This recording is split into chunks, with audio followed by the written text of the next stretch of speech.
police recruits?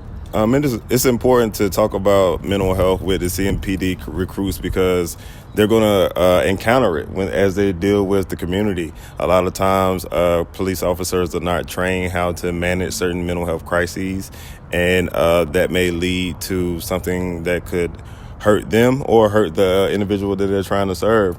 Because I think about it from my standpoint. My last suicide attempt, I attempted to use a gun to kill myself. And so I think about if a police officer was to walk by or see me at that particular point where I wasn't about to hurt anyone else, but they saw me with a gun in my hand, what would they have done? And especially as a black man, what would they have done in response to me? So it's important to bring that to light. But then also allow them to think about whatever they may be going through and how stress outside of work could impede their judgment at some particular points and their inability to address certain issues as well.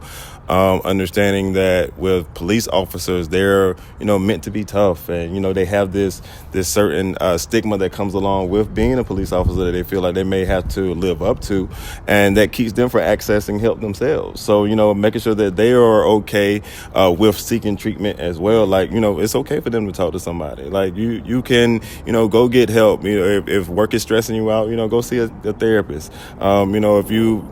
Police officers also see stuff that a lot of the general public don't see on a normal basis, whether that be murders or, all of those things. That stuff can be traumatic for them as well. But a lot of times they just try to shrug it off and then move on to the next case. They still need time to process that stuff too. So making sure that they understand that that's important for them as well.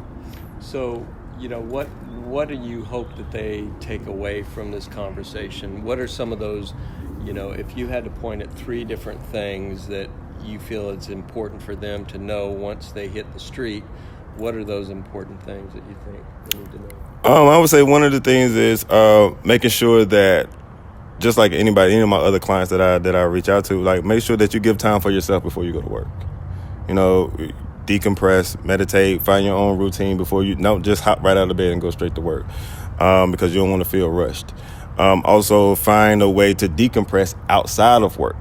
Once you get off that long shift, find, ways outside of, I know a lot of times when we get stressed out with work or anything, we, depend on substances or, drinking, or you go out with your, partner or whatever and drink. No, I also find other ways that you can actually be able to take care of yourself too, whether that be working out or, coloring for me is, as an example that I love to do, journaling, also all of those things, processing that stuff and decompressing from the day.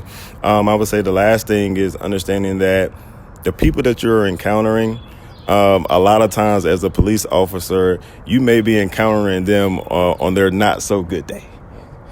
And so keeping that in mind and understanding that although you have the intent to serve, and protect these people, sometimes they may not be very receptive of that because you never know what they have going on, because that day for them may not be the best of days. So you have the ability to, potentially change that, and be there to be of assistance. But then also, again, like I said, take care of yourself too. All right. See, that was 4 minutes.